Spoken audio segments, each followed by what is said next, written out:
Sincronicidad, un ensayo de F.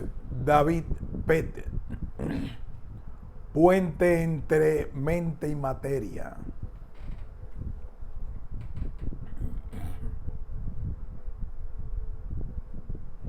El físico y el psicólogo. Sincronicidad, una coincidencia significativa, patrones de la causalidad relacionados significativamente. Cada uno de nosotros se enfrenta con un misterio.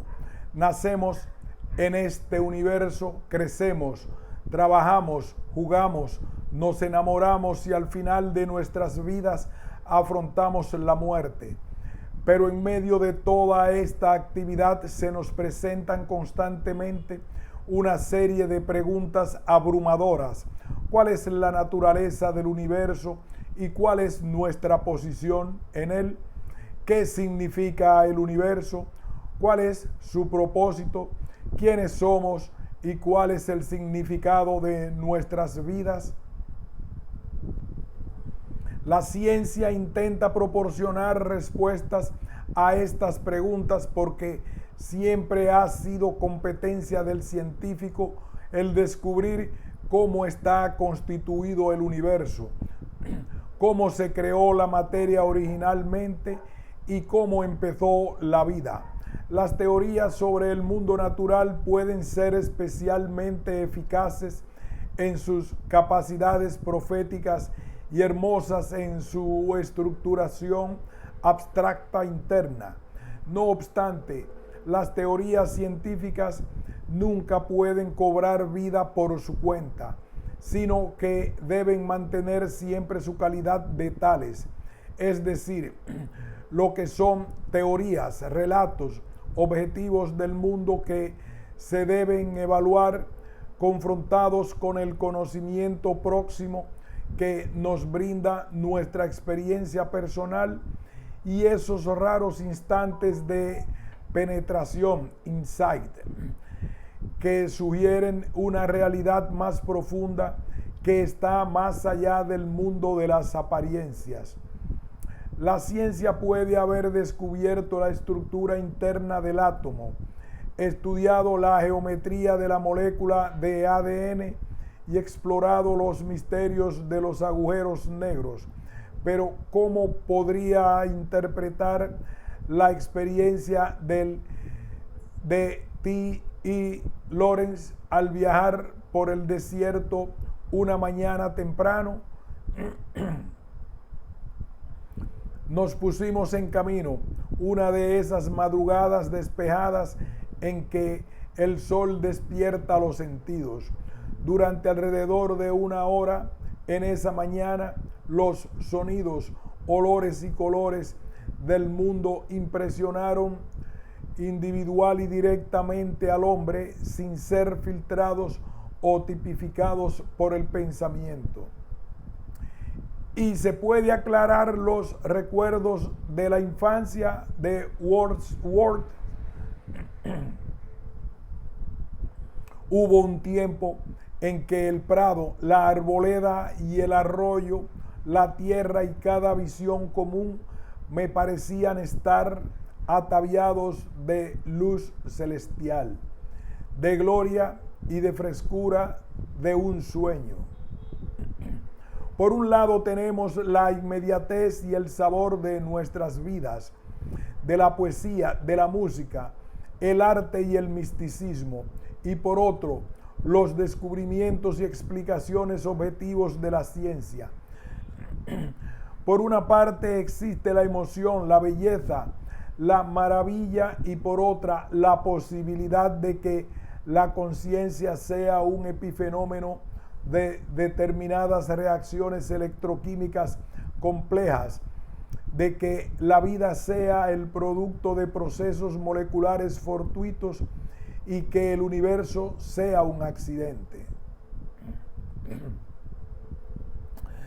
Parece, por lo tanto, que hay un vacío que no se puede llenar entre los planteamientos objetivos y subjetivos de la cuestión del universo y nuestro rol en él. Es como si a primera vista no existiese ningún modo de sazonar las teorías de la ciencia con el sabor de la experiencia humana, o de transformar una penetración, insight, poética, en el rigor de la objetividad científica. Simplemente parece que estos dos mundos estén demasiado alejados el uno del otro. No obstante, se pone en este libro que se puede construir efectivamente un puente entre los mundos interior y exterior, y que la sincronicidad nos proporciona un punto de partida, dado que representa un pequeño defecto en la estructura de todo lo que hasta ahora hemos considerado como realidad. Las sincronicidades nos ofrecen la posibilidad de ver más allá de nuestros conceptos convencionales del tiempo y la casualidad. Repetimos este párrafo. Las sincronicidades nos ofrecen la posibilidad de ver más allá de nuestros conceptos convencionales del tiempo y la causalidad, de los patrones inmensos de la naturaleza, de la danza fundamental que conecta todas las cosas, y del espejo que está suspendido entre los universos interior y exterior. Con la sincronicidad como punto de partida, es posible empezar la construcción de un puente que atraviese los mundos de la mente y de la materia, de la física y de la psique. Las realidades de la naturaleza. Considerar el mundo en términos de patrones e interconexiones de sucesos individuales no les habría parecido extraño a los habitantes de la Edad Media ni a los de la China antigua. El tapiz de Boulogne, que muestra la conquista normanda de Inglaterra en 1866, anuncia esta invasión dramática con la aparición de un cometa nuevo en el cielo, y de este modo la coronación de reyes, inicios de guerra o epidemias y el nacimiento de hombres famosos siempre iban acompañados de variados presagios naturales. Según esta visión del mundo, existen afinidades entre cosas y comprensiones aparentemente distintas, que actúan entre el cuerpo, el alma y el mundo exterior. En efecto, se consideraba que la naturaleza era un solo organismo gigantesco en que cada persona tenía su propio lugar. El convertirse en una parte de esta armonía del universo era la clave para la acción correcta y engendraba una forma de conocimiento que nunca estaba separada de los valores y creencias subjetivos. Con el desarrollo de la ciencia, sin embargo, se descubrió que el universo se podía describir de otras maneras. La materia celestial y la terrenal ya no eran órdenes distintos, dado que ambas se podían explicar bajo la ley newtoniana de la gravitación universal. En lugar de las afinidades y comprensiones misteriosas estaba el concepto científico de la fuerza, que se podía cuantificar con precisión y relacionar matemáticamente con cambios de movimiento. La anatomía y una comprensión de la circulación de la sangre sustituyeron a los humores y correspondencias astrológicas, y finalmente condujeron a penetraciones, insights médicas, como la teoría bacteriológica de la enfermedad, la vacunación y una hueste de medicamentos modernos. La ciencia, ayudada por la matemática, fue capaz de describir el universo en términos cuantitativos que tuvieron un poder profético impresionante, utilizando el planteamiento científico que se podía aislar y analizar cualquier fenómeno bajo condiciones repetibles hasta que incluso los procesos más complejos fueron reducidos a una colección de unidades elementales conocidas que actuaban de un modo previsible como consecuencia de las fuerzas entre ellas. En su punto culminante, hacia finales del siglo XIX, la mecánica newtoniana se había convertido en modelo para todas las demás ciencias y el gran Lord Kelvin, dirigiéndose a la Sociedad Real de Inglaterra, mantenía que la física estaba llegando a su fin. Un fin en el que todo fenómeno se podría explicar en términos de un puñado de leyes físicas, reduciendo en principio los campos más complejos de la biología y la química a la certidumbre de la física. Para Lord Kelvin, el universo se había transformado en un organismo vivo, en algo que era mucho más parecido a una máquina de enorme ingenio en cuanto a su construcción y funcionamiento, pero que no obstante era mecánica, dado que su comportamiento se podía reducir al funcionamiento de partes que se movían, cada una obedeciendo unas cuantas leyes básicas. Dentro de dicha máquina, sin embargo, hay poco lugar para los valores y el significado o para los hechos interiores de la experiencia y la revelación. E incluso la naturaleza humana aparentemente se podía reducir al funcionamiento de los instintos y las represiones que alternativamente tuvieron sus orígenes en corrientes de energía que eran consecuencia de reacciones electroquímicas del sistema nervioso. La teoría cuántica y la relatividad produjeron un efecto revolucionario sobre este planteamiento newtoniano, no solo en la transformación del formalismo de la física, sino también en el cambio de la visión del mundo que se relacionaba con él. Niels Bohr, por ejemplo, recalcó que la teoría cuántica había revelado la indivisibilidad esencial de la naturaleza, mientras que el principio de la incertidumbre de Heisenberg indicaba el punto hasta el que un observador interviene en el sistema que observa. Un físico contemporáneo, John Wheeler, ha expresado este nuevo planteamiento en términos particularmente gráficos. Teníamos una antigua idea de que había un universo allí afuera y aquí está el hombre, el observador, protegido seguramente del universo por una plancha de vidrio cilíndrica de 6 pulgadas. Ahora aprendemos del mundo cuántico que incluso para observar un objeto tan minúsculo como un electrón, tenemos que romper ese vidrio cilíndrico, tenemos que llegar hasta adentro.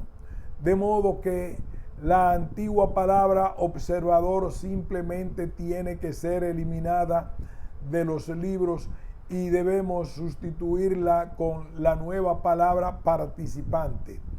De este modo hemos llegado a darnos cuenta de que el universo es un universo de participación.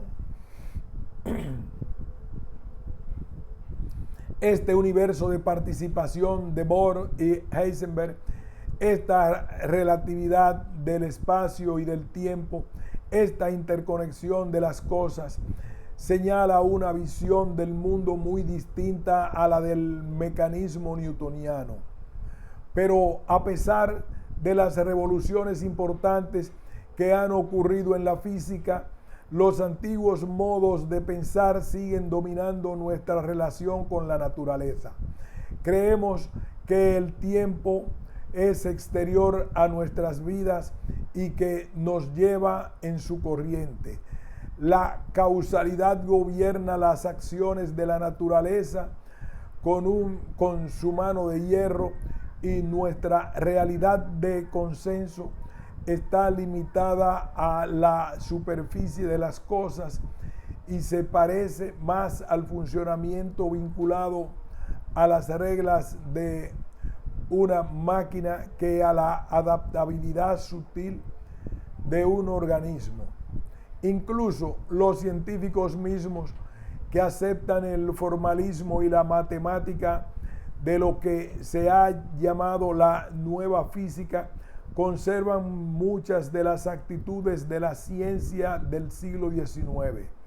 La mayoría de ellos creen, por ejemplo, en alguna forma de realidad objetiva que es externa e independiente a ellos.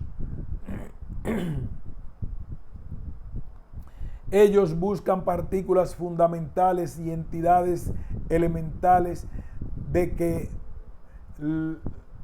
se supone que está construida toda la naturaleza. Creen que los campos más complejos de la máquina y la biología se pueden reducir en principio a las leyes de la física y consideran que la conciencia es un epifenómeno del cerebro físico. Paradójicamente, los científicos todavía no han alcanzado las implicaciones más profundas de su propio sujeto. La visión del mundo que todos hemos heredado de una física anticuada todavía ejerce un profundo efecto sobre toda nuestra vida. Penetra en nuestras actitudes hacia la sociedad, el gobierno y las relaciones humanas y sugiere que cada situación adversa se puede analizar como un problema, aislado con una solución o método de control correspondiente. Es por tales razones que la sincronicidad puede ejercer un efecto tan profundo sobre nosotros, puesto que va más allá de nuestras defensas intelectuales y rompe nuestra fe en el carácter tangible de las superficies y en los órdenes lineales del tiempo y de la naturaleza. Sincronicidad. Consideremos la siguiente cadena de circunstancias. Una joven está de visita con unos amigos cuando de repente todos los que están en la casa notan el olor de una vela apagada. A pesar de una búsqueda, están en la casa, notan el olor de una vela apagada. A pesar de una búsqueda minuciosa por todas las habitaciones, no se encuentra el origen de ese olor y es seguro que no se ha encendido ninguna vela en la casa ese día. Todos se encuentran especialmente perplejos por el suceso y esperan sobre lo que puede significar. Más tarde, esa misma noche, la mujer recibe una llamada telefónica transatlántica que le notifica que su padre inesperadamente está a punto de someterse a una operación. Pocas semanas después muere su padre y ella vuelve a la casa paterna. La mañana del funeral, la joven ve como un gran cuadro que sus padres habían recibido como regalo de boda cae de su sitio en la pared. Es claramente absurdo que tales sucesos puedan tener alguna importancia dentro de un universo mecanicista, porque todo lo que sucede en dicho mundo ocurre como respuesta a nuestras conocidas, a fuerzas conocidas, actuando según las leyes deterministas que se desarrollan en un tiempo lineal y que son insensibles a los asuntos humanos. Los sucesos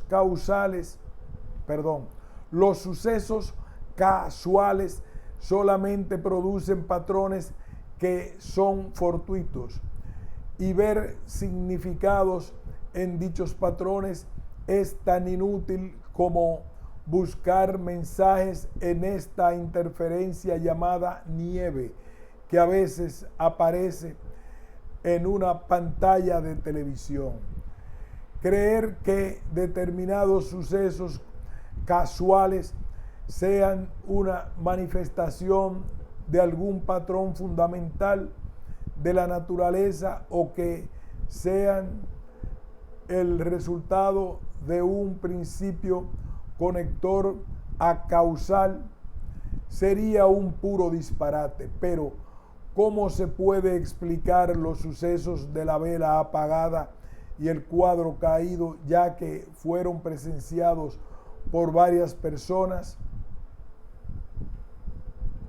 Es como si la joven se hubiese convertido en un nexo en el que fluyesen sucesos del mundo externo, pasados y futuros, y del que emergiesen los fenómenos sincrónicos.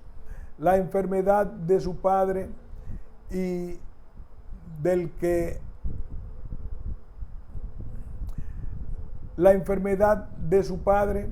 y su muerte final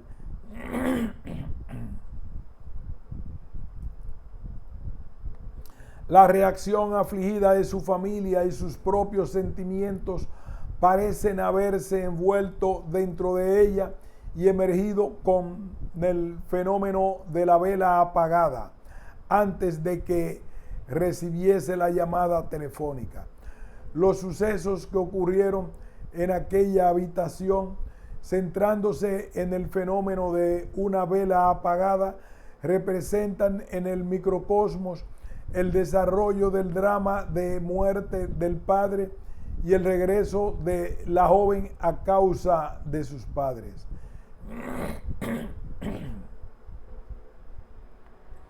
Uno de los ejemplos clásicos de la sincronicidad, relatado por el mismo Carl Jung, trata de una crisis que ocurrió durante la psicoterapia.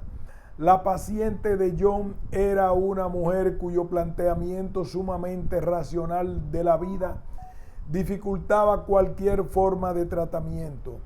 En una ocasión, la mujer relató un sueño en que apareció un escarabajo dorado.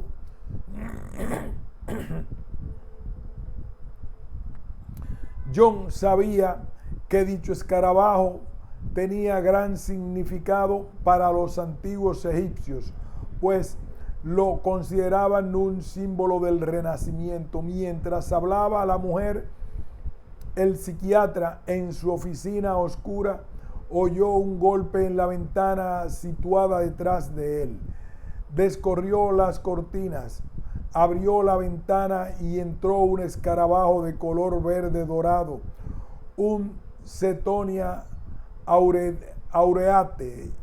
Jung le enseñó su escarabajo a la mujer, y desde aquel momento la racionalidad excesiva de su paciente quedó atravesada y las sesiones se volvieron más provechosas.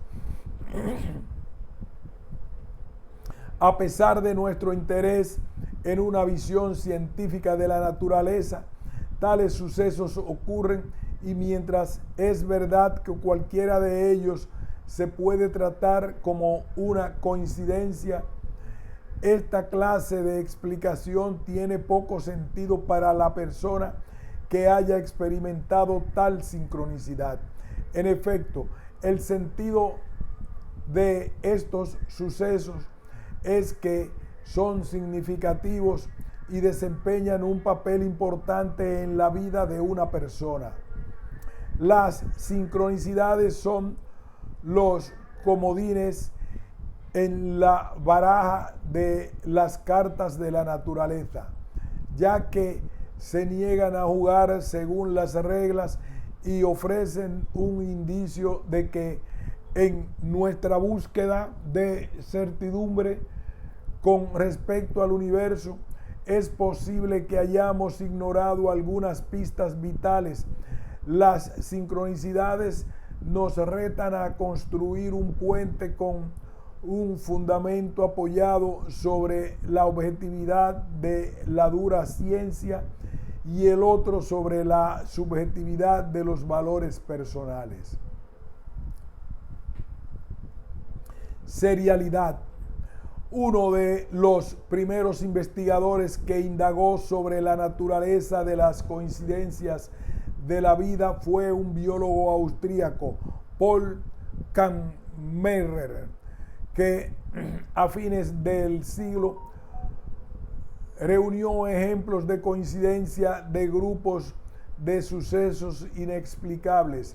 A lo largo de los años, Kammerer registró cientos de coincidencias mientras viajaba en tren, estaba sentado en un parque o caminaba hacia el trabajo.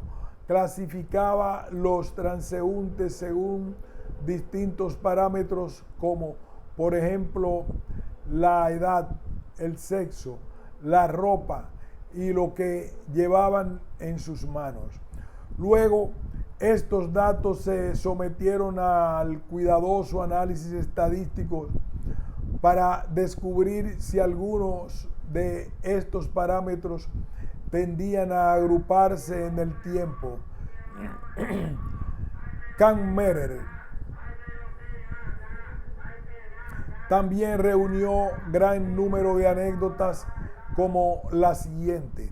En 1916, la esposa de Kammerer estaba leyendo una novela en que apareció una tal señora Rohan. Aquel día, mientras ella viajaba en tranvía, vio a un hombre que se parecía mucho al príncipe Joseph Rohan y le oyó hablar del pueblo de Weichenbach. Más tarde, ese mismo día, una dependiente le preguntó si por casualidad sabía algo de Weichenbach, puesto que tenía que hacer una entrega y no sabía cuál era el código postal correcto. Aquella noche el príncipe Joseph Rohan les hizo una visita a los Kammerer. Se debe admitir que el incidente no es particularmente asombroso. Todos hemos tenido una experiencia de leer una palabra o nombre nuevo en un libro y después encontrarlo una y otra vez. La explicación convencional es que tales nombres siempre han existido, pero que una vez que nos hemos fijado en ellos, nos volvemos sensibles a distinguirlos repetidas veces. Para Kammerer, sin embargo, con sus cuadernos llenos de ejemplos, estas cosas iban más allá de la mera casualidad y señalaban un principio universal de la serialidad. La serialidad se define como una repetición legítima o agrupamiento en el tiempo y en el espacio por medio de la cual los miembros individuales de la secuencia, en la medida en que se pueda averiguar con un análisis cuidadoso, no están conectados por la misma fuente activa. El tipo de coincidencia que le intrigaba a Kammerer se ilustra con el relato de Monsieur Forgibou y el pudín de Navidad. En Orleans, un tal Monsieur Deschamps, cuando era niño, recibió un trozo de pudín de ciruela de un tal Monsieur Forgibou. 10 años más tarde descubrió otro pudín de ciruela en un restaurante parisino y pidió un trozo. Le dijeron, no obstante, que el pudín ya había sido encargado por M. de Forgibou. Muchos años después, M. Deschamps fue invitado a comer pudín de ciruela como algo especialmente raro. Mientras se lo comía, comentó a sus amigos que lo único que faltaba era M. de Forgibou.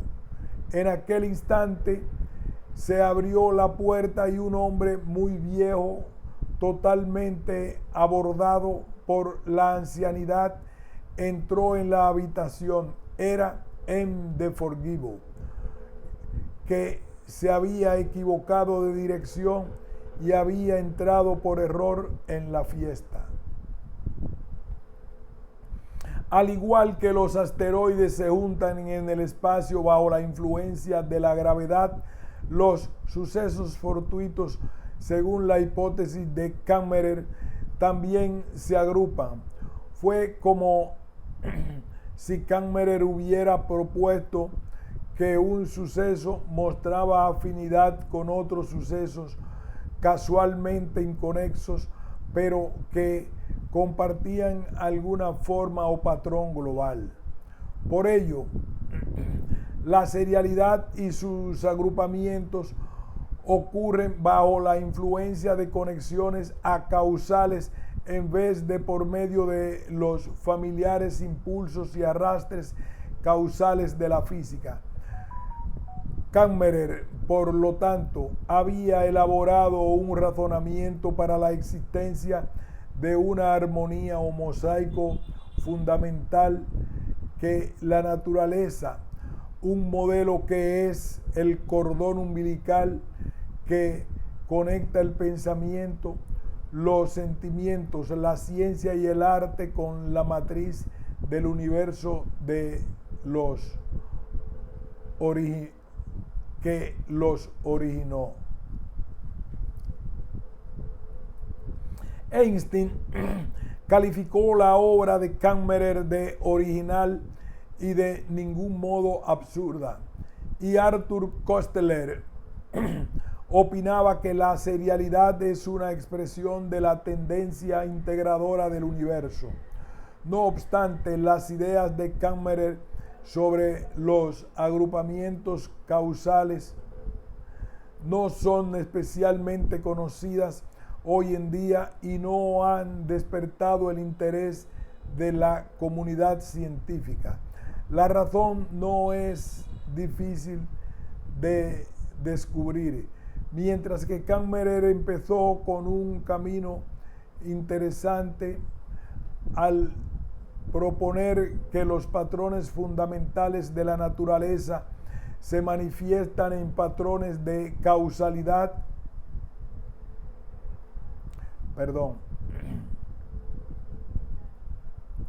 Mientras que Kammerer empezó por un camino interesante al proponer que los patrones fundamentales de la naturaleza se manifiestan en patrones de casualidad, hay una desventaja lógica importante en aceptar sus pruebas de que los agrupamientos en serie sean de algún modo distintos de los puramente fortuitos. Consideremos el lanzamiento de una moneda. Como promedio saldrán tantas caras como cruces, pero durante cualquier secuencia larga de lanzamientos, puede aparecer una serie de caras, por ejemplo, 3, 4 o incluso 5 caras seguidas. No es necesario recurrir a ninguna ley especial para explicar este agrupamiento de caras, dado que en cualquier secuencia fortuita larga habrán muchos patrones determinados y series de caras o cruces que a la larga alcanzan un promedio. Es cierto que si persistiese u ocurriese repetidas veces una racha determinada de caras, un jugador escéptico sospecharía que la moneda utilizada no fuese auténtica. Una moneda con peso añadido podría ser examinada rigurosamente, pero si se hiciera esto, uno no podría estar seguro si esta racha persistente de caras era debida a un desequilibrio de la moneda o si simplemente era el resultado de agrupamientos fortuitos. Por muy persistente que sea una secuencia determinada, en el terreno lógico siempre existe la posibilidad de que sea un acontecimiento fortuito. Por lo tanto, al analizar los agrupamientos como una secuencia en el lanzamiento de una moneda o la coincidencia de que varias personas lleven sombreros verdes en un autobús, el problema es el de diferenciar entre una afinidad fundamental y misteriosa y el resultado de la pura casualidad. Por otra parte, cuando alguien olvida los lanzamientos de monedas y ruedas de ruleta para concentrarse en la coincidencia de nombres, lugares y la manera en que se viste la gente, surge la dificultad adicional de determinar cuál es una probabilidad normal y hasta qué punto una secuencia determinada se desvía de ella. Encontrar a varias personas con sombreros verdes en un autobús puede ser tanto el resultado de una afinidad acausal del color verde, puede ser pura casualidad, o puede que sea el día de San Patricio, fiesta irlandesa en que todos se visten con alguna ropa verde. Es por la naturaleza de los resultados de Kammerer que los agrupamientos, a menos que sean particularmente excepcionales, sean notablemente difíciles de distinguir de la pura casualidad. E incluso cuando esto se produce, a menudo es posible inventar alguna explicación causal plausible. Su obra posee un punto de vista especialmente interesante en el que propone una interpretación básica de las cosas dentro de los patrones más profundos del universo, pero este principio de la serialidad nunca convencerá al científico escéptico por estar fundamentado puramente en una colección de coincidencias y anécdotas curiosas.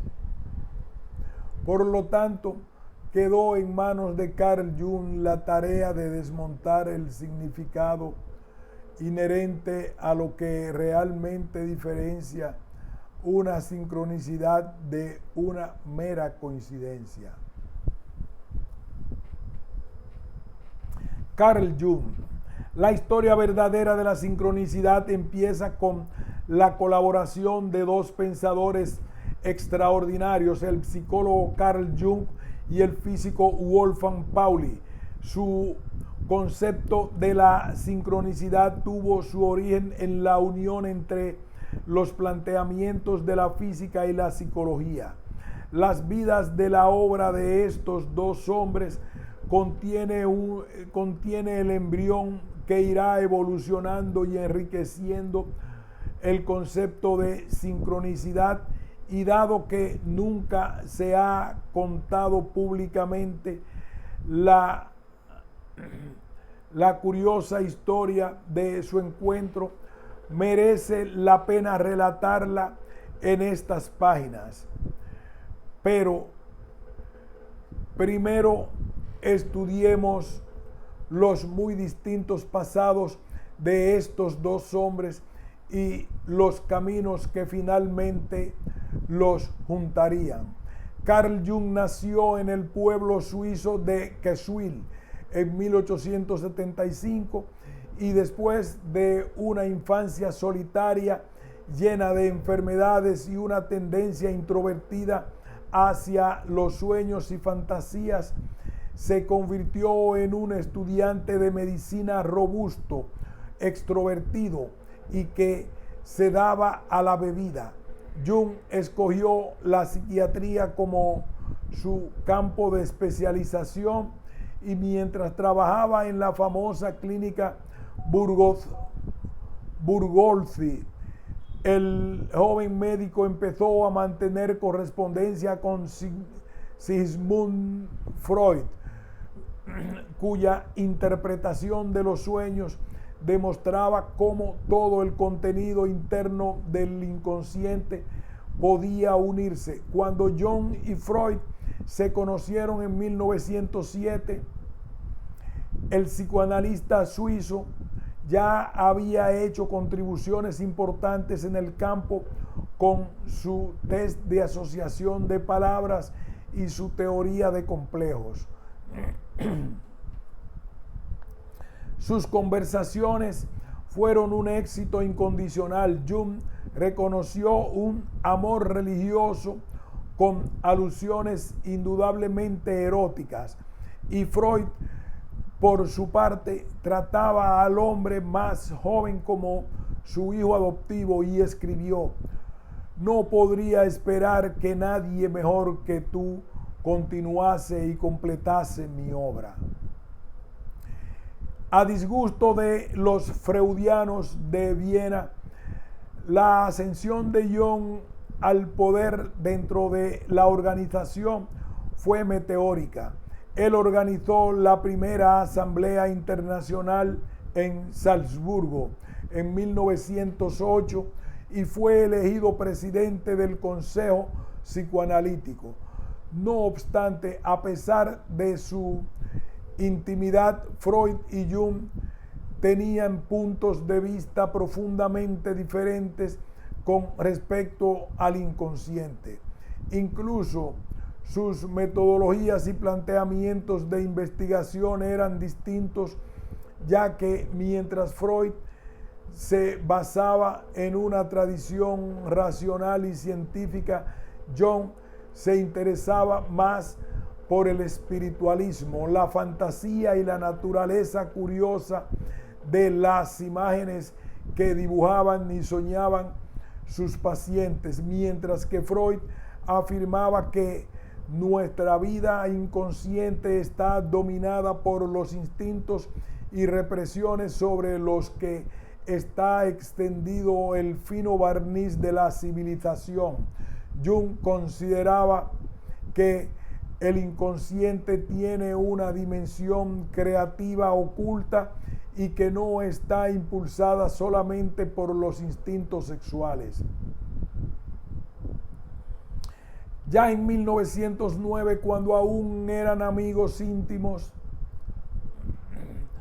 no obstante, existía una tensión oculta en su relación. Un día Freud estaba castigando a Jung por su interés en el espiritualismo y le advirtió contra el peligro de ser inundado por la negra marea del fango del ocultismo. Ya en 1909, cuando aún eran amigos íntimos, no obstante existía una tensión oculta en su relación. Un día, Freud estaba castigando a Jung por su interés en el espiritualismo y le observó contra el peligro de ser inundado por la negra marea del fango del ocultismo. Jung experimentó una sensación ardiente en su diafragma y al mismo tiempo los dos hombres oyeron un fuerte crujido que provenía de la estantería de los libros. Jung sugirió que este era un ejemplo de exteriorización catalítica, a lo que Freud contestó: pura necedad. El hombre más joven predijo que ocurriría un segundo suceso y efectivamente se oyó otro ruido, lo que desconcertó considerablemente a Freud.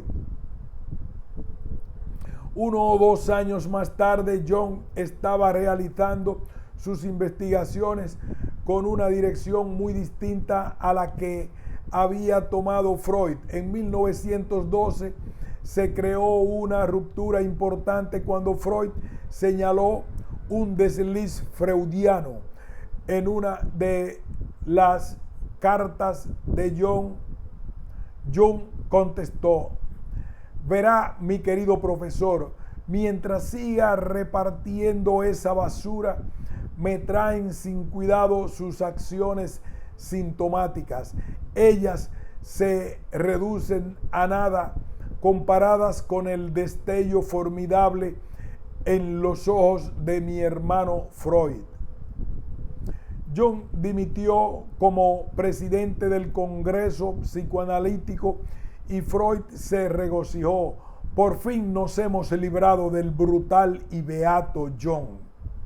Los sucesos posteriores a esta ruptura con Freud y su escuela son especialmente significativos en el desarrollo de la idea de la sincronicidad. Al principio, Jung se sentía libre para explorar sus propias ideas sin la sombra de Freud sobre él. En su obra sobre tipos psicológicos, sostenía que cada persona es el resultado de un equilibrio entre las fuerzas de la intuición, la sensación, el pensamiento y el sentimiento. Y por otra parte, también definió la naturaleza de la introversión y la extroversión. El planteamiento de Jung señalaba claramente una estructura interior dentro del inconsciente en lugar de una masa desordenada de depresiones e instintos.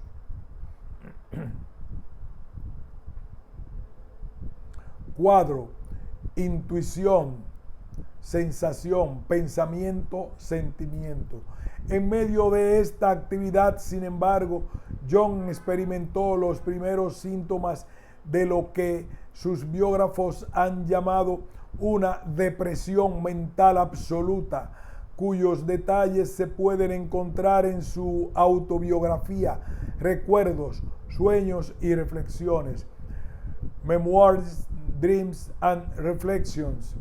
Durante los meses siguientes, Jung viajó más y más profundamente a las zonas ocultas de su mente y en un sueño simbolizó a su mente como una casa con un sótano oculto que contenía una trampilla que conducía a una caverna prehistórica aún más remota.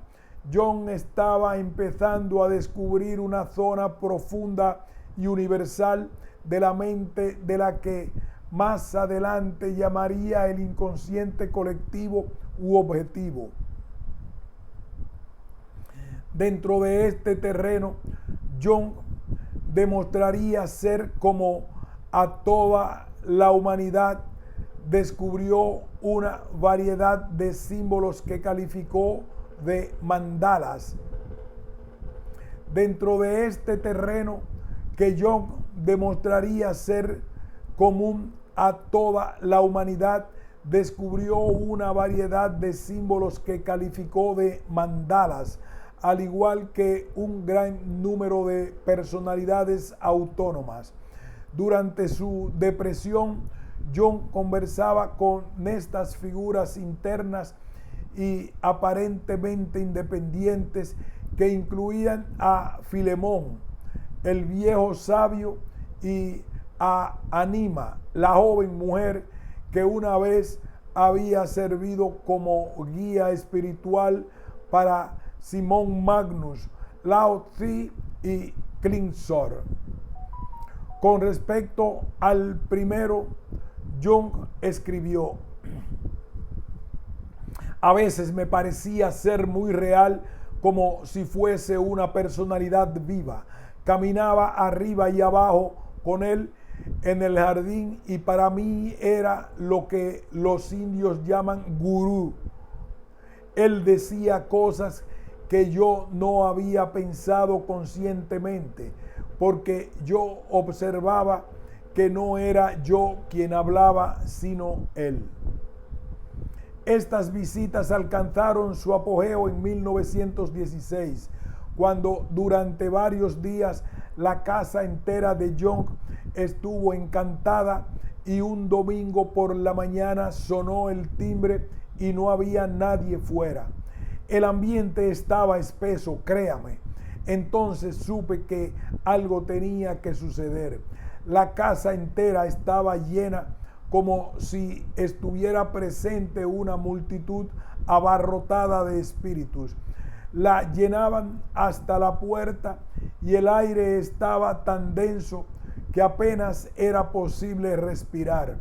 En cuanto a mí, estaba temblando mientras me preguntaba: por el amor de Dios, ¿qué es esto? Entonces ellos gritaron a coro: hemos regresado de Jerusalén, donde no encontramos lo que buscábamos. Durante las próximas 3 noches, mientras estaba poseído por estos espíritus, Jung escribió los 7 sermones a los muertos, 7 sermones ad mortuos, una obra compuesta en un estilo profético que presenta una cosmología entera del universo, de la materia y la mente. Dentro de los sermones, el mundo de las cosas creadas, la criatura emerge de un fondo indiscutible. La pleroma y el libro en sí se convierte en metáfora para la exteriorización de la conciencia fuera del inconsciente colectivo y finalmente del psicoide, que es previo a la distinción entre materia y mente. Al igual que la física moderna ha producido un mito para la creación de la materia fuera del estado de vacuidad indistinguible o el Big Bang primordial, Jung ha creado una explicación para el origen de la mente en el universo. Los sermones son muy importantes, dado que contienen una forma simbólica mucho de lo que Jung manifestaría en las investigaciones y escritos a lo largo de su vida. Este programa para la investigación propone que se puede excavar la mente humana mucho más allá del inconsciente personal y que en sus niveles más profundos posee una rica estructura de fuerzas dinámicas, patrones simétricos y centros autónomos de energía. Cuando uno sondea aún más profundamente, encuentra el terreno común del que surgen la materia y la mente, un recuerdo del cordón umbilical que conecta el pensamiento, los sentimientos, la ciencia y el arte con la matriz que les originó. De Canmerer,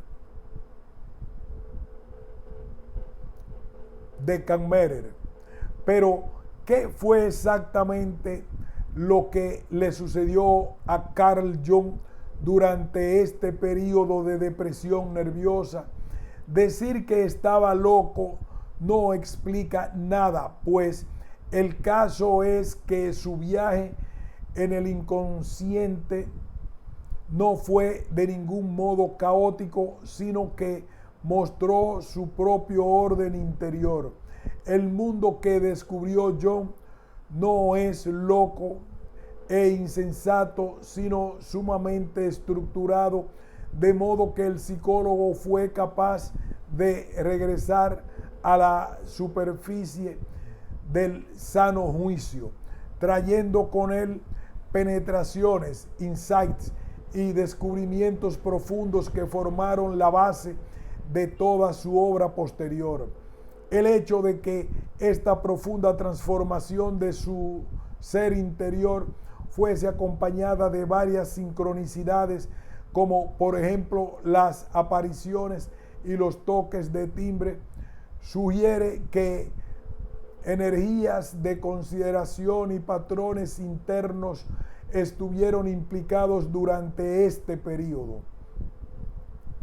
A partir de entonces, Jung observará la confirmación de sus visiones a través del simbolismo de la alquimia de la Edad Media, textos tántricos y otros escritos de la China, visitas a África y los sueños y fantasías de sus pacientes.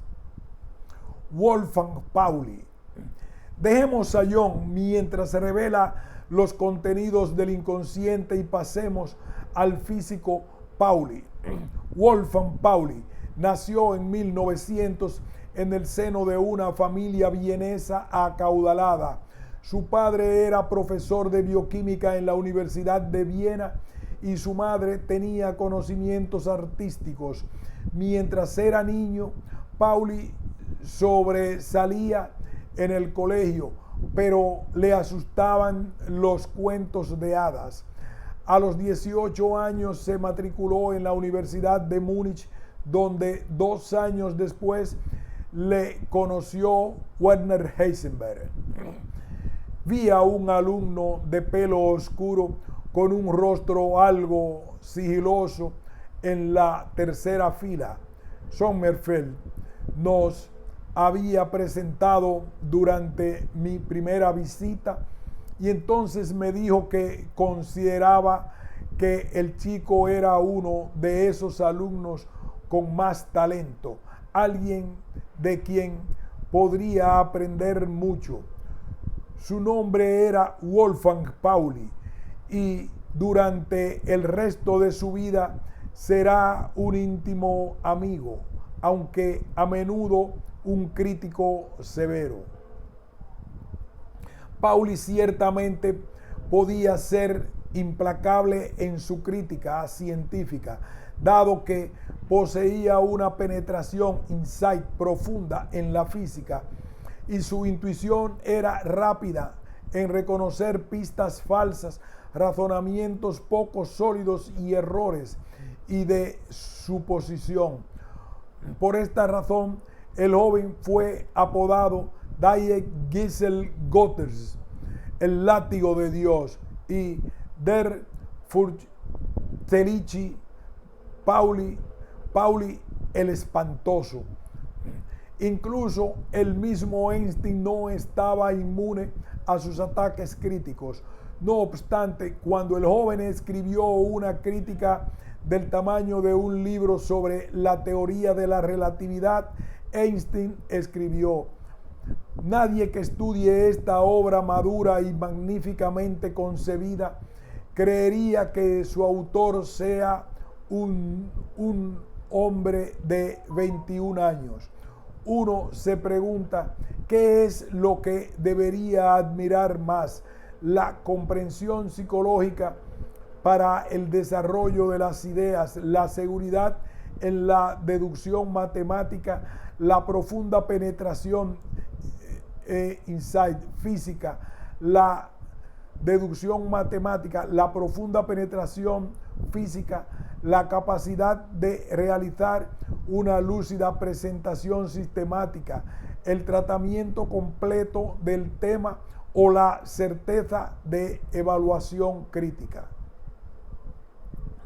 Pero Pauli también se había interesado por el nivel atómico de la materia y por el intento prematuro de Niels Bohr de llegar a una teoría cuántica.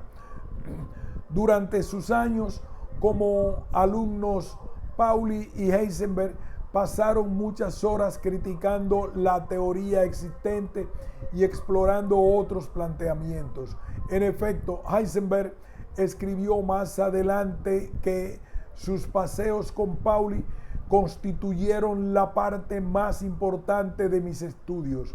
Cuando en 1925 Heisenberg finalmente creó la nueva mecánica cuántica, Pauli continuó pocos meses después con una teoría del átomo de hidrógeno que convenció a la mayoría de los físicos de que la mecánica cuántica es correcta. En realidad, ha sido relativamente reciente que se ha visto la importancia significativa de las contribuciones de Pauli al nacimiento de esta nueva teoría. De todas las contribuciones de Pauli a la física, la más conocida es su principio de exclusión, un agregado a la mecánica cuántica de Heisenberg que repercute de un modo interesante en el concepto general de la sincronicidad.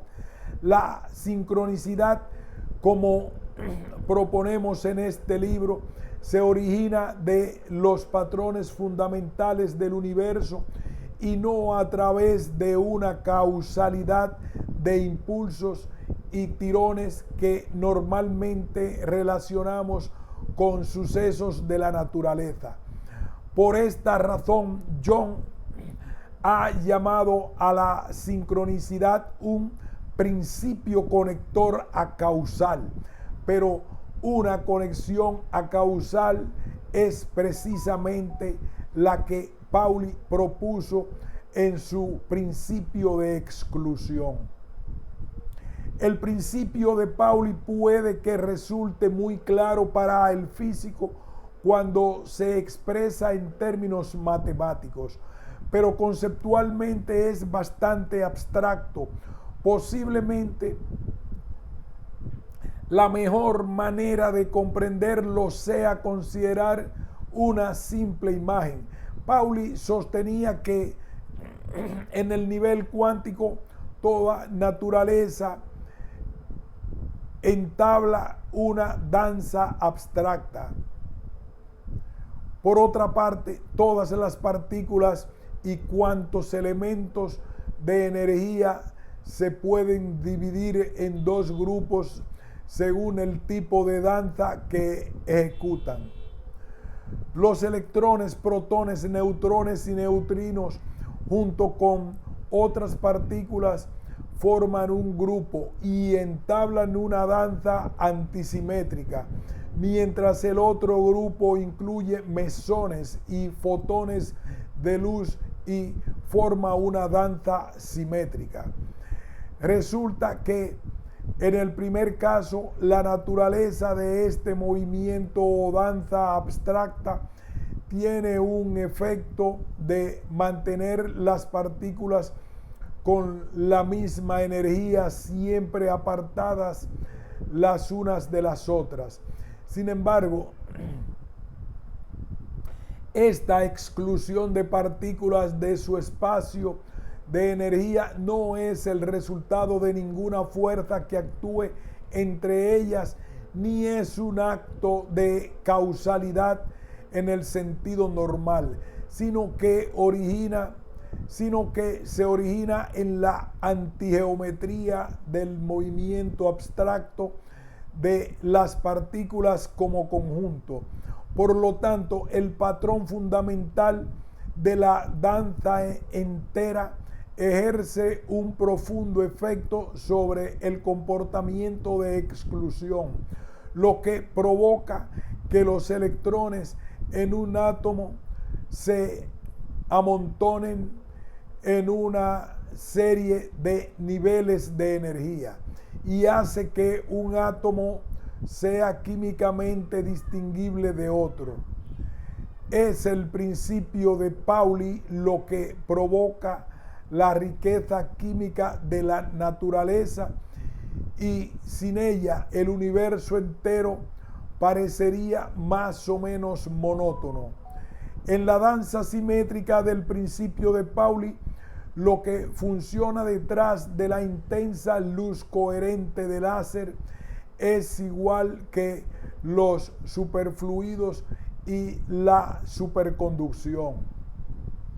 La danza antigeométrica del principio de Pauli libra una batalla constante contra la fuerza de gravedad, y las distintas etapas de esta batalla dan como resultado el derrumbamiento de una estrella durante las fases de la enana blanca, de la estrella de neutrones y del agujero negro. En consecuencia, la contribución más famosa de Wolfgang Pauli a la física implicaba el descubrimiento de un patrón abstracto que se oculta debajo de la superficie de la materia atómica y que determina su comportamiento de un modo acausal. Es en este sentido que el principio de Pauli crea un paralelo con el principio de sincronicidad que desarrollaré en este libro. El sueño del reloj mundial. A pesar de su interés por las simetrías interiores, la propia vida de Pauli estaba cayendo en un desorden cada vez más grande.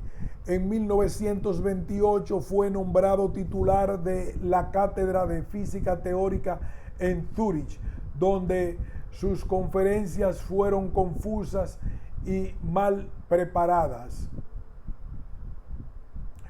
Por otra parte, su lengua crítica se estaba volviendo cada vez más sarcástica y mordaz.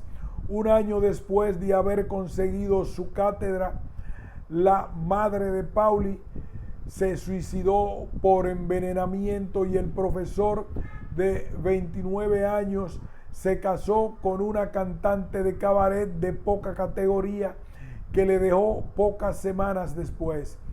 En aquel entonces Pauli estaba bebiendo mucho y en unas semanas después, repetimos este párrafo.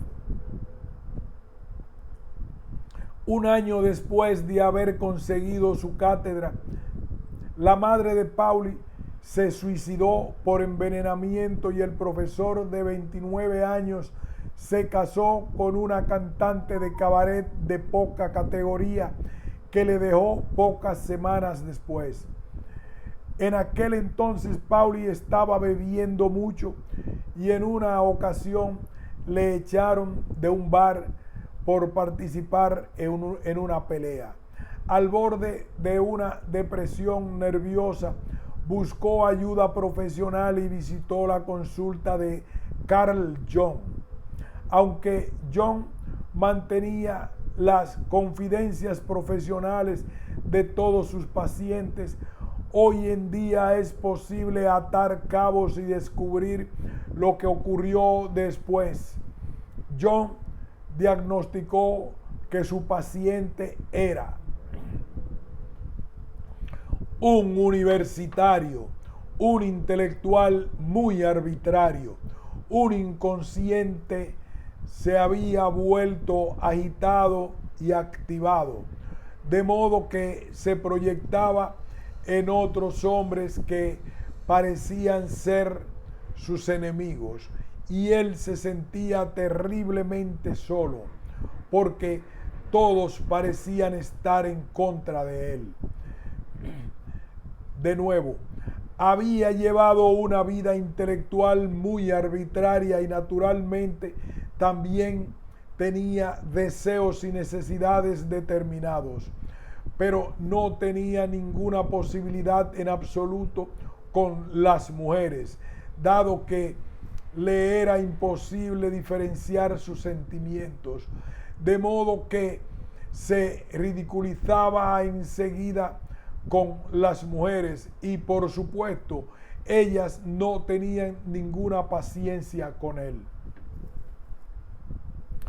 John descubrió que Pauli estaba lleno hasta los topes de material arcaico y dado que no quería influir en sus sueños e imágenes, lo pasó a uno de sus alumnos, de John, quien trabajó con el físico durante los siguientes 5 meses. En su estudio de tipos psicológicos, John había sostenido que cada persona es el resultado de un equilibrio o balanza entre polaridades. Cuadro gráfico: intuición, pensamiento, sentimiento, sensación. En una psique sana, el pensamiento está en armonía con el sentimiento para que la lógica y el razonamiento puedan trabajar de un modo constructivo con el lado emocional de un individuo. Sin embargo, en el caso de Pauli, el pensamiento había dominado el sentimiento, de modo que las emociones estaban reguladas según lo que John llamaba el lado de sombra del ego.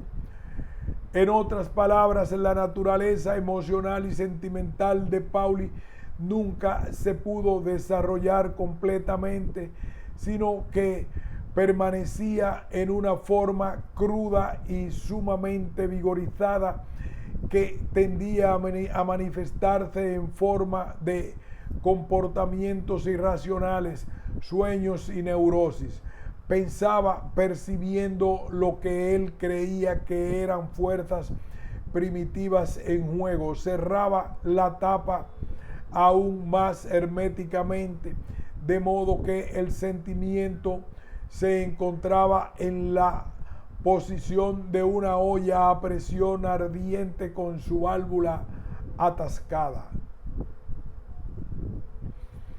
El resultado fue el matrimonio absurdo de Pauli, sus ataques cada vez más sarcásticos a sus colegas y sus rachas de borracheras. Según John, el remedio estaba en sacar al sentimiento de la sombra a la luz, donde podría realizar su función correcta y restituir la armonía a la personalidad de Pauli. El método para Pauli era darse cuenta del contenido de su inconsciente a través de sueños y las fantasías que experimentaba cuando estaba despierto. Durante los próximos meses, Pauli reprodujo más de 1000 sueños e impresiones visuales que John analizó más adelante y que formaron la base de uno de sus escritos más importantes, Individual Dream Symbolism and Relation to Alchemy. El psicólogo había descubierto que el simbolismo dentro de los sueños de Pauli era notablemente parecido al de los alquimistas medievales. La culminación de esta serie de sueños fue la visión que Pauli tuvo del reloj mundial, una imagen de la armonía más sublime que le dejó profundamente impresionado y, en palabras de John, fue lo que llamaríamos en el lenguaje de la religión una conversión. El reloj mundial o la gran visión, tal como se describe en el ensayo de John, está repleto de símbolos geométricos y numéricos de la totalidad. Aquí una gráfica de el reloj mundial, una impresión generada por W. Byers Brown, basada en relatos del sueño de Pauli. Existe un círculo vertical y uno horizontal que tienen un centro común. Ese es el reloj mundial. Lo sostiene el pájaro negro. El círculo vertical es un disco azul con un borde blanco dividido en 4×8, igual 32 divisiones. Una manecilla gira sobre él. El círculo horizontal consiste en 4 colores. Encima de él hay 4 hombrecillos de pie con péndulos y alrededor de él hay un anillo que antes era oscuro y ahora dorado, llevado anteriormente por los niños. El reloj tiene 13 ritmos o pulsos. El pulso pequeño, la manecilla en el disco vertical azul, avanza por 1/32. 2. El pulso medio, una revolución completa de la manecilla, a la vez que el círculo horizontal avanza 1/32. El pulso grande, 32 pulsos medios son iguales a una revolución del anillo dorado. La ilustración del reloj mundial fue creada por W. Byers Brown, basándose en el sueño de Pauli.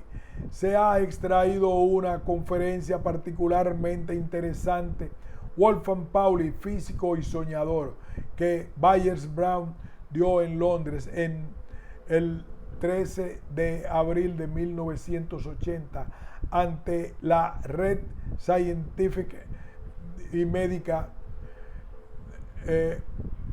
de Newton.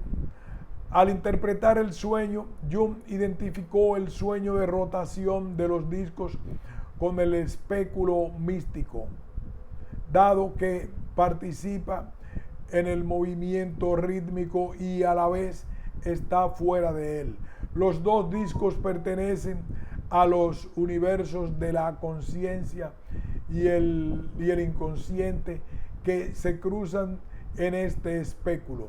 La figura entera junto con su elaborado movimiento interno es, por lo tanto, una mandala del yo, que es a la vez el centro de la periferia del reloj mundial. Por otra parte, el sueño también podría representar un modelo del universo en sí y de la naturaleza del espacio-tiempo. El mismo John notó que la construcción del reloj y las divisiones numéricas que contiene se parecían mucho a los sistemas de la Cábala, pero también se debe señalar que Pauli, como físico, deseaba descubrir una unidad interior entre las partículas elementales y sus simetrías abstractas.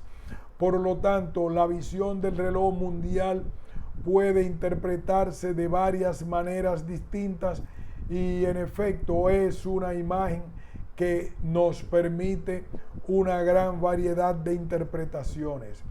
El renacimiento de Pauli como una persona perfectamente normal y razonable, completamente adaptada, fue por lo tanto el resultado de la percepción de una profunda simetría interior en su mente, un patrón dinámico que había sido ilustrado por los antiguos gnósticos en tiempos simbólicos, los alquimistas de la Edad Media y los taoístas de la antigua China.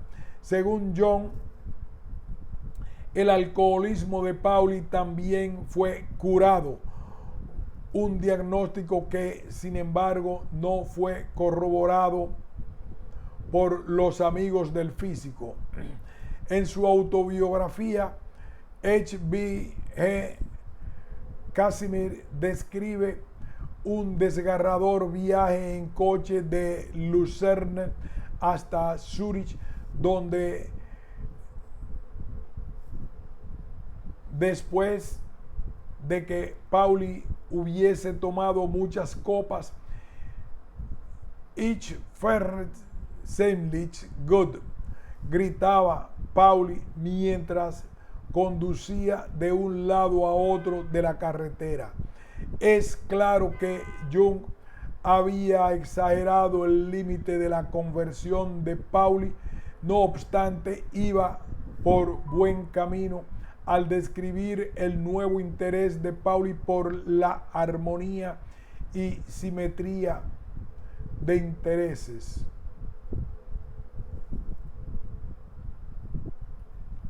El concepto de la simetría en la naturaleza y en la psique siguió preocupando al físico durante el resto de su vida. Los resultados confirmaron los descubrimientos de Jung sobre lo que él llamaba los arquetipos, las fuerzas y mosaicos dinámicos de energía dentro del inconsciente colectivo que se nos revelan simbólicamente a través de los sueños, fantasías, obras de arte y mitos.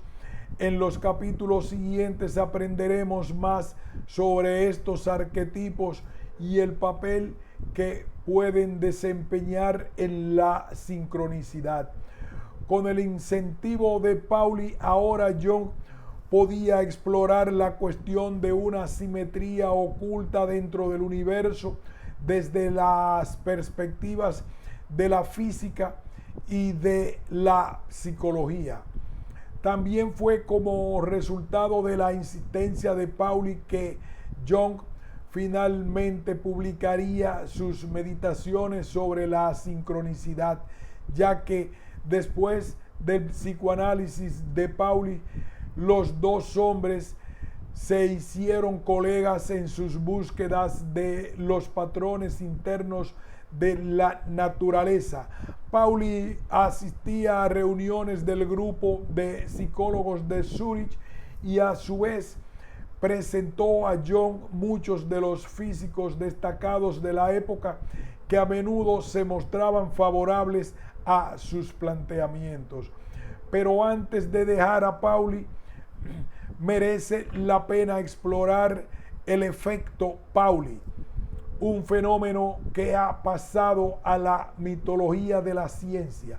Mientras muchos teóricos son profundamente alérgicos al trabajo experimental y a los aparatos de laboratorio, en el caso de Pauli, este hecho alcanzó proporciones tan absurdas que se decía que solo tenía que entrar a un laboratorio para que explotase un recipiente de vacío o se rompiese un indicador sensible. Los físicos todavía relatan muchos ejemplos de este efecto Pauli.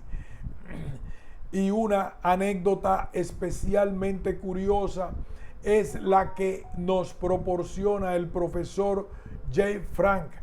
En una ocasión, una pieza complicada de un aparato se cayó en su laboratorio en Göttingen. Frank le escribió a Pauli indicando que, puesto que el teórico estaba viviendo en Zúrich, el efecto Pauli no podría ser el causante en este caso. Pauli, sin embargo, contestó que, de hecho, él había viajado a Copenhague y que su tren se detuvo en la estación de Göttingen en el momento del contratiempo. Una de las más curiosas historias sobre Pauli trata del número 137, uno de los grandes misterios sin resolver de la física moderna. Es el valor de la constante de la estructura fina, dado que mientras que las otras constantes fundamentales de la naturaleza son todas o inmensamente pequeñas o enormemente grandes, esta constante de la estructura fina, 1 sobre 137, resulta ser el número de tamaño humano. Volvamos con este párrafo. Una de las más curiosas historias sobre Pauli trata del número 137, uno de los grandes misterios sin resolver de la física moderna. Es el valor de la constante de la estructura fina, dado que mientras que las otras constantes fundamentales de la naturaleza son todas o inmensamente pequeñas o enormemente grandes, esta constante de la estructura fina, 1 sobre 137, resulta ser un número de tamaño humano. Este número 137 y su lugar en la escala del universo le dejaba especialmente perplejo a Pauli y continúa desafiando a físicos hoy en día. Era un misterio que Pauli llevó consigo hasta la tumba, porque al ingresar en el hospital le dijeron que su habitación sería la 137. Según una versión de este relato, al saber cuál era el número de su habitación, Pauli dijo: nunca saldré de aquí. Efectivamente, murió poco tiempo después. Sincronicidad. Al principio había muy pocos indicios de los pensamientos de Jung sobre la sincronicidad. En 1929, mientras daba una conferencia a un grupo de estudiantes, Jung dijo: el sincronismo es el prejuicio de Oriente, la causalidad es el prejuicio moderno de Occidente. Un año después, durante un discurso conmemorativo por la muerte de Richard Wilhelm, el eminente alumno del pensamiento chino, Jung amplió un poco su comentario original. La ciencia de I Ching efectivamente no está basada en el principio de la causalidad, sino en un principio, hasta el momento innominado por ser desconocido para nosotros, que he llamado provisionalmente el principio sincrónico. Durante una conferencia en la clínica Tavistock de Londres, 5 años después, parece que Jung utilizó el término sincronicidad por primera vez. Tao puede ser cualquier cosa, pero yo utilizo otra palabra para denominarlo, aunque sea bastante pobre. Lo llamo la sincronicidad.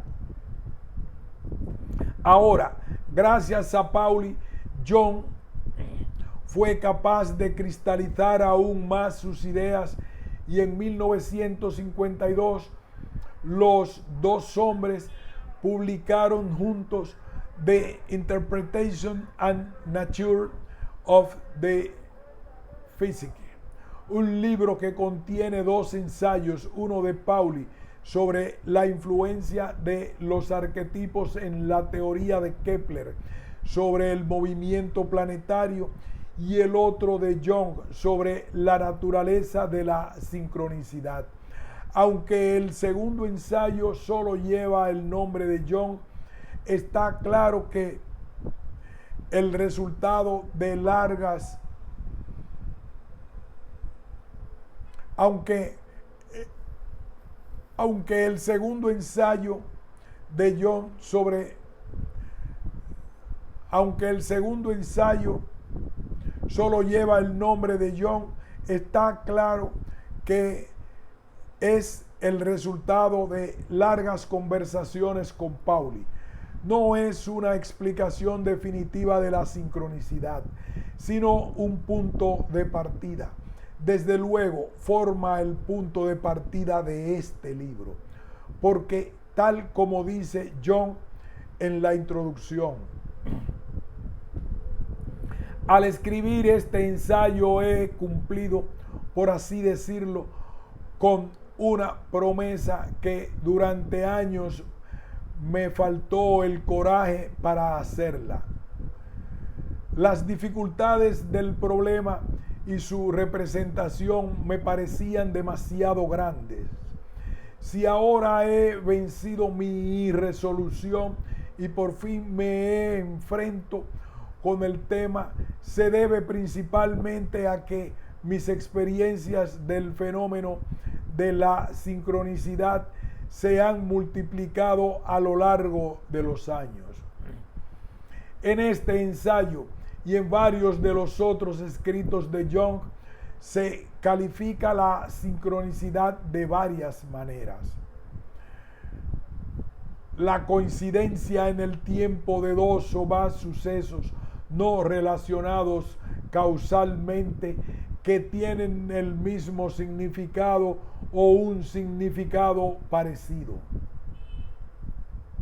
Actos creativos, paralelismos a causales. También escribió que las coincidencias significativas no pueden concebirse como la pura casualidad. También escribió que las coincidencias significativas no pueden concebirse como la pura casualidad. Cuanto más se multiplican y cuanto mayor y más precisa es la correspondencia, ya no pueden considerarse pura casualidad, sino que por falta de una explicación causal deben considerarse combinaciones significativas. En los capítulos siguientes indagaremos los significados más profundos de las declaraciones y afirmaciones y veremos cómo revelan un universo que se desarrolla según un orden oculto y dinámico. Jung también intentó integrar sus intuiciones a la sincronicidad en la estructura de la física moderna, al igual que había propuesto que la mente se deriva de un equilibrio dinámico de dualidades, también creó un esquema que demuestra causalidad, espacio-tiempo, sincronicidad. Como la sincronicidad equilibra a la causalidad en los patrones dobles de la naturaleza. Sin embargo, Pauli le proponía durante sus conversaciones una modificación del esquema que remarcaba las diferencias y similitudes entre la sincronicidad y la causalidad. Energía indestructible, continuum espacio-tiempo, conexión constante a través del efecto, conexión inestable a través de la contingencia, equivalencia o significado, sincronicidad. Al introducir el valor del significado en este concepto de la naturaleza, Pauli proponía un modo en que el planteamiento objetivo de la física, conexión constante a través del efecto, se podía integrar con valores más subjetivos, conexión a través de la contingencia, equivalencia o significado. Esta idea entera del significado era la clave vital de la naturaleza de la sincronicidad y representaba un paso más allá de la serialidad de Kammerer, porque mientras los sucesos fortuitos siempre pueden producir patrones a través de la pura casualidad, la esencia de una sincronicidad es que un patrón determinado tiene un significado o valor para la persona que lo experimenta. Mientras las leyes convencionales de la física no tienen en cuenta los deseos humanos o la necesidad de un significado, las manzanas se caen tanto si lo deseamos como si no. Las sincronicidades actúan como espejo de los procesos internos de la mente y toman la forma de manifestaciones exteriores de transformaciones interiores. El crujido de la estantería de libros de Jung y el sonar de los timbres sucedieron conjuntamente a unos estados internos violentos, mientras la serialidad de Kammerer generalmente comprende agrupamientos y coincidencias bastante neutrales. Una sincronicidad implica fuertes paralelos entre sucesos interiores y exteriores que están fuertemente dotados de significado. Descubrir cómo el significado puede desempeñar un papel en nuestro universo físico es uno de los retos principales de este libro. Jung y Pauli presentaron sus penetraciones, insights, de lo que creían que era un nuevo principio de la naturaleza y que complementaría el planteamiento de la física. Pauli creía que la sincronicidad hacía posible iniciar un diálogo entre la física y la psicología de un modo tal que lo subjetivo se introduciría en la física y lo objetivo en la psicología. En lugar de buscar exclusivamente en la física o en la psicología la solución de los secretos de la naturaleza, Pauli creía que se necesitaba un planteamiento complementario en que los aspectos subjetivos y objetivos revelarían características distintas del mismo fenómeno fundamental.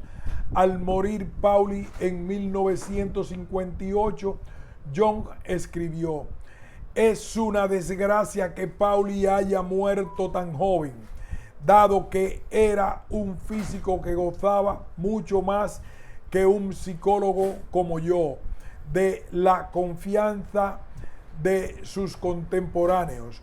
No obstante, hay una posibilidad de que en el futuro se desarrolle una mejor comprensión de la psicología del inconsciente y de sus problemas trascendentales, y aunque esté en sus prefaces medievales, puede que se convierta en un campo fértil para los problemas que plantean la física nuclear y la psicología del inconsciente.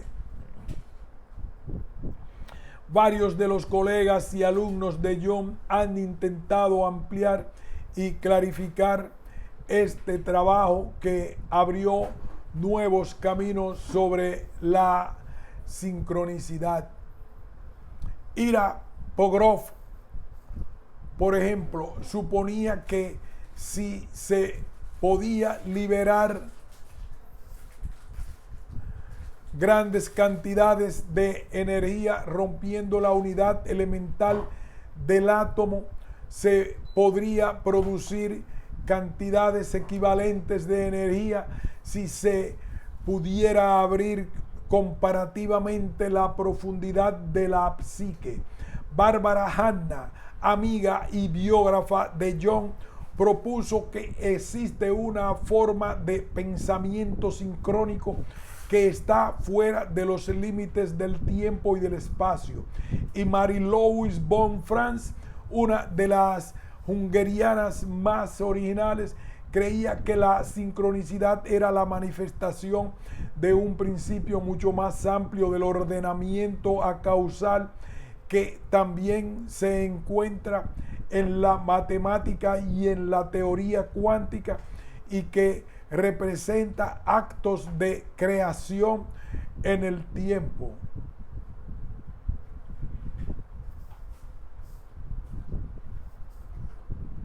Con la posible excepción de la doctora von Franz, que tiene una suerte de simpatía intuitiva hacia la estructura interna de la matemática, los investigadores que siguieron a Jung tendieron todos a enfocar la sincronicidad desde una sola dirección, desde el mundo de la experiencia, los sueños, las fantasías y del inconsciente, pero para obtener una integración más profunda entre la física y la psicología es necesario explorar la sincronicidad desde ambos lados y recurrir también a algunas de las opiniones más recientes de la física, construyendo de un modo complementario tanto las percepciones objetivas como las subjetivas de la naturaleza. Pauli conservó hasta el final de su vida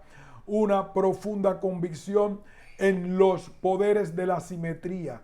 Mientras trabajaba con una teoría del campo unificado, le escribió a Heisenberg, su amigo de toda la vida: la división y reducción de la simetría es el meollo del problema. Aquí hacemos una pausa y continuaremos con este interesante ensayo más adelante.